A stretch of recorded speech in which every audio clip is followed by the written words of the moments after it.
Subscribe कीजिए हमारे YouTube channel GS परिश्रम को और साथ ही प्रेस कर लीजिए बेल आइकन को, जिससे कि हमारे वीडियो की नोटिफिकेशन आपको सबसे पहले मिले। नमस्कार दोस्तों, स्वागत है आप सभी का हमारे YouTube चैनल जीएस परिश्रम में। आज हम चर्चा करने वाले हैं अक्षांश रेखा और देशांतर रेखा ग्लोब के बारे में। तो शुरू करने से पहले एक मोटिवेशन 2 लाइन की हो जाती है। संघर्ष की राह में जो चलता है, संघर्ष की राह में जो चलता है वही दुनिया को बदलता है। संघर्ष की राह में जो चलता है वही दुनिया को बदलता है। जिसने अंधेरे से जंग जीती है, जिसने अंधेरे से जंग जीती है, सूरज बनकर वही चमकता है, सूरज बनकर वही चमकता है। दोस्तों, वीडियो हमारा अंत तक देखते रहिए। आज आपको अक्षांश रेखा और देशांतर रेखा बताऊंगा और इससे परीक्षा से संबंधित महत्वपूर्ण प्रश्नों को भी इसमें ध्यान कराऊंगा और बने रहिए हमारे वीडियो के अंत तक। अक्षांश रेखा और देशांतर रेखा, इसकी इंग्लिश है लैटिट्यूड लाइन और लैंगिट्यूड। तो एक हमारा ये ग्लोब है, ठीक, और ये ग्लोब हमारी एक रेखा है जो अक्षांश रेखा या 0 अंश पर स्थित है। इसे विषुवत रेखा कहते हैं और विषुवत रेखा या 2 बराबर भागों में बांटती है। एक है उत्तरी गोलार्ध और दूसरे भाग को जो बांटती है वह है दक्षिणी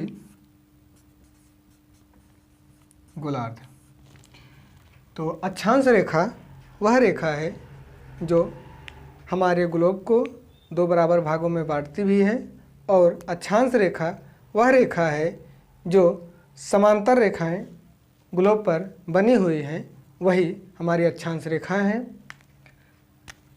इस अक्षांश रेखाओं की संख्या टोटल ये इधर से 90 हैं और दक्षिणी गोलार्ध में भी 90 हैं। तो इस तरह से कुल देशांतर अक्षांश रेखाओं की संख्या 90 + 90 + 1, ये एक हमारा विषुवत रेखा भी है +1। इस तरीके से 181 अक्षांश रेखाएं हैं और इस अक्षांश रेखाओं में कुछ महत्वपूर्ण अक्षांश रेखाएं हैं। जैसे उत्तरी गोलार्ध में 23.5 अंश पर स्थित हमारा कर्क रेखा है और उत्तरी गोलार्ध में 66.5 अंश पर आर्कटिक रेखा है, आर्कटिक रेखा, और 23.5 अक्षांश पर कर्क रेखा है। अब आते हैं दक्षिणी गोलार्ध में, यही 23.5 अंश अक्षांश पर ये मकर रेखा है और 66.5 अंश अक्षांश पर अंटार्कटिक रेखा है। तो यह बहुत ही महत्वपूर्ण है। कर्क रेखा किस गोलार्ध में है? उत्तरी गोलार्ध में, ये पूछ सकता है आपके एग्जाम में। और आर्कटिक रेखा कितने अंश पर है स्थित है? अक्षांश रेखा है ये 66.5 अंश पर। इसी तरह का तरीके से मकर रेखा स्थित है 23.5 अंश दक्षिणी गोलार्ध में और 66.5 अंश आर्कटिक है। अंटार्कटिक अक्षांश रेखा दक्षिणी गोलार्ध में है। तो इस तरीके से टोटल इधर उत्तरी गोलार्ध में 90 हैं। टोटल देखा जाए तो 181 अक्षांश रेखाओं की संख्या है। तो इस तरीके से एक अंश अक्षांश रेखाओं के, 2 अक्षांश रेखाओं के बीच की जो दूरी है वह 111 किलोमीटर होती है। तो जैसे ये दो अक्षांश रेखाएं हैं, तो इन दो अक्षांश रेखाओं के बीच की जो दूरी है यह 111 किलोमीटर है। 111 किलोमीटर है। तो इस तरीके से आपके एग्जाम में पूछ सकता है दो अक्षांश रेखाओं के बीच की दूरी कितनी है, तो 111 किलोमीटर है। और यह अब इसके बाद इस अक्षांश रेखाओं के आधार से अक्षांश रेखाओं के आधार पर ही हम रास्तों का भी निर्धारण किया जा सकता है। जैसे जैसे जैसे गोलार्ध के विषुवत रेखा से उत्तरी और दक्षिणी तरफ जाएंगे, जैसे जैसे गोलार्ध विषुवत रेखा के उत्तरी गोलार्ध और दक्षिणी गोलार्ध की तरफ जाएंगे, तो वैसे वैसे अक्षांश रेखाओं की जो अक्षांश रेखाएं हैं वह छोटी होती जाएंगी और सबसे बड़ी अक्षांश रेखाएं यही विषुवत रेखा है। यह 0 अंश अक्षांश पर स्थित है। तो जो दूरी का निर्धारण किया जाएगा, तो जैसे मान लीजिए ये सबसे ऊपरी है तो और ये इसके नीचे का है, तो मान लीजिए हमको या इस बिंदु से इस बिंदु पर जाना है, तो यहाँ से यहाँ तक जाने के लिए कैसे क्या होता है, तो मान लीजिए A1 और A1 A2, तो यहाँ से जाएंगे, यहाँ से होकर के ऊपर के उत्तरी गोलार्ध के अक्षांश से होकर के जाएंगे, तो इस आधार से ये जो अक्षांश रेखा है इसकी दूरी कम है, तो इस वजह से A1 की दूरी कम होने की वजह से हम इस B बिंदु पर सबसे पहले पहुंचेंगे और B इस बिंदु से सीधी रेखा से जाते हैं। यदि अक्षांश रेखा पर हम सीधी चल कर जाते हैं तो यहाँ पर ना मध्य में दूरी लगेगी, ना तो बहुत ज़्यादा ना तो बहुत कम औसत दूरी लगेगी। यदि यहाँ से होकर के जाते हैं तो यहाँ से सर्वाधिक दूरी लगेगी। इस वजह से ज्ञात होता है कि A1 दूरी से जाने पर A बिंदु से A1 के रास्ते से जाने पर B बिंदु पर पहुँचने में हमें जल्दी पहुँच जाएंगे। तो ये हैं अक्षांश रेखाएं। तो इसके बाद आते हैं, देखते हैं यह जो है 23.5 अंश कर्क रेखा और 23.5 अंश मकर रेखा का बीच का जो समय है यही इसके बीच में सूर्य हमारा चमकता है, तो इस वजह से इसे उष्णकटिबंधी कहा जाता है। उष्णकटिबंधी कहा जाता है। यहाँ पर सर्वाधिक गर्मी पड़ती है और इसके उत्तरी गोलार्ध में 66.5 अंश से 23.5 अंश से 66.5 अंश के बीच में न तो बहुत ज़्यादा गर्मी पड़ती है न तो बहुत ज़्यादा ठंडी पड़ती है। इस वजह से इसे शीतोष्णकटिबंधी कहा जाता है। क्या कहा जाता है? शीतोष्णकटिबंधी। इधर लिख लेते हैं, ऐसे डॉट बना लीजिए थोड़ा समझने के लिए हमको।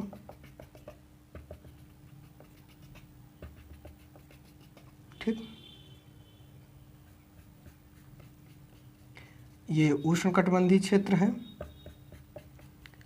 23.5 अंश कर्क रेखा उत्तरी गोलार्ध और 23.5 अंश मकर रेखा दक्षिणी गोलार्ध का जो क्षेत्र है, बीच का जो क्षेत्र है, यह उष्णकटिबंधीय है। और जो ये वाला क्षेत्र है ये भी शीतोष्ण कटिबंधीय है, तो इसे शीतोष्ण कटिबंधी कहेंगे। शीतोष्ण कटिबंधी। और इसे भी 23.5 अंश मकर रेखा और 66.5 अंश अंटार्कटिक रेखा के बीच का जो क्षेत्र है, यहाँ पर भी ना तो बहुत ज़्यादा गर्मी पड़ेगी ना तो बहुत ज़्यादा ठंडी पड़ेगी, इस वजह से सामान्य रहेगा, तो इसे शीतोष्ण कटिबंधी कहा जाता है। शीतोष्ण कटिबंधी कहा जाता है। तो और 66.5 अंश से 90 अंश अक्षांश के बीच की जो है, इसे मानसून जो होगा यहाँ पर शीत कटिबंधीय होगा। क्या होगा? शीत कटिबंधीय क्षेत्र है। और उत्तरी गोलार्ध में भी सेम कंडीशन है, यहाँ पर भी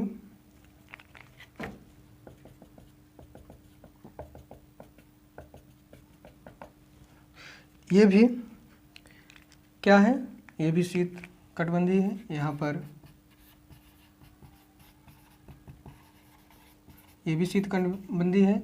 यहाँ पर सूर्य नहीं चमकता है, तो इस वजह से यहाँ पर बर्फीली हवाएं होती हैं और बर्फ़ का मौसम होता है। तो इस वजह से यह हमारा अक्षांश रेखा है। तो अब आते हैं देशांतर रेखा के बारे में, और इसी में ये जो लंबवत रेखाएं हैं यही देशांतर रेखाएं हैं। ये जो हैं यही क्या हैं? देशांतर रेखाएं हैं। यह देशांतर रेखा जो है उत्तरी ध्रुव और दक्षिणी ध्रुव को मिलाता है, या एक इसके बीच में 0 अंश का क्षेत्र होता है। इसे थोड़ा मिटा के आपको बताते हैं। तो अब आते हैं हम अब देशांतर रेखा के बारे में। तो ये थी हमारी अक्षांश रेखाएं।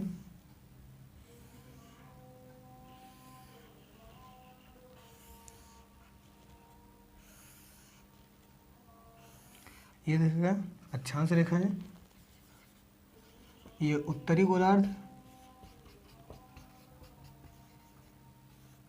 और ये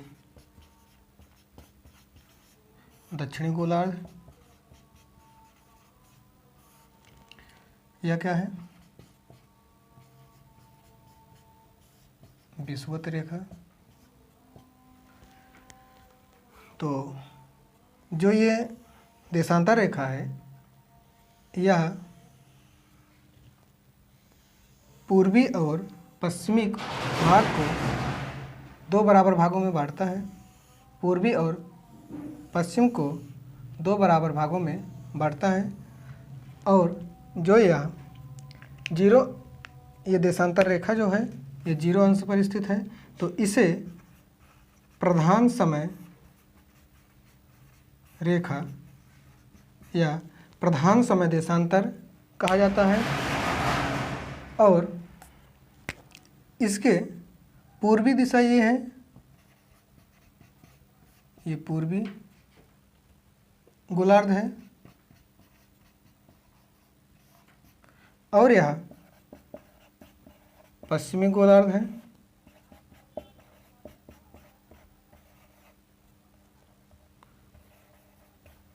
पश्चिमी गोलार्ध है।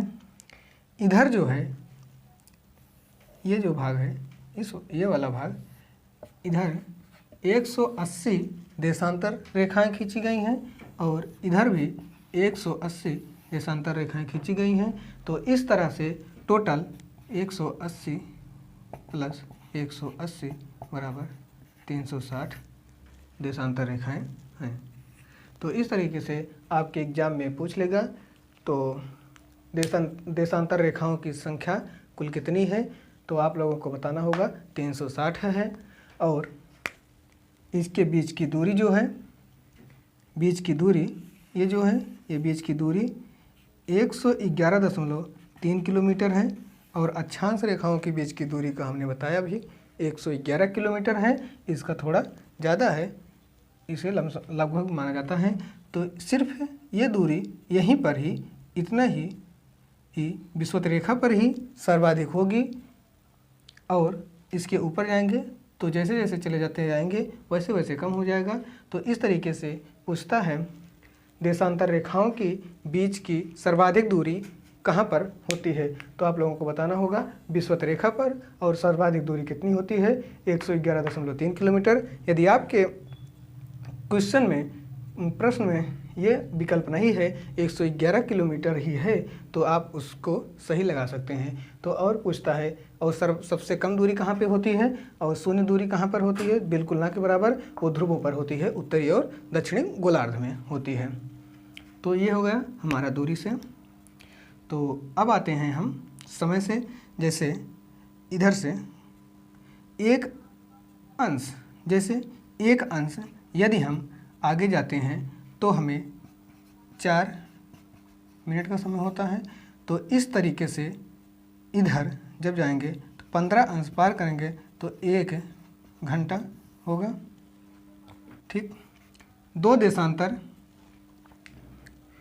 देशांतर के बीच की दूरी को तय करने में 4 मिनट का समय लगता है। तो इस तरीके से एक अंश देशांतर के बीच की दूरी को तय करने में 4 मिनट का समय लगता है। तो इस तरीके से हमें 15 अंश देशांतर की दूरी तय करने में कुल 1 घंटे लगेंगे। इस तरीके से 0 अंश देशांतर रेखा से 180 अंश देशांतर रेखा के बीच की दूरी तय करने के लिए हमें 12 घंटे की अवधि ज़्यादा लगेगी। तो इसी तरीके से ये धनात्मक इधर का होता है पूर्वी गोलार्ध, और इधर आएंगे तो ऋणात्मक होगा। तो ये हम जब इधर आएंगे तो सेम कंडीशन 12 घंटे माइनस में होगा, और उधर पूर्वी गोलार्ध में धनात्मक होगा और पश्चिमी गोलार्ध में ऋणात्मक होगा। तो जैसे भारत से होकर एक रेखा गुजरती है जो 82.5 अंश है। तो इस तरीके से इसमें 4 से मल्टीप्लाई कर देंगे, 4 से मल्टीप्लाई करेंगे तो इसे यहाँ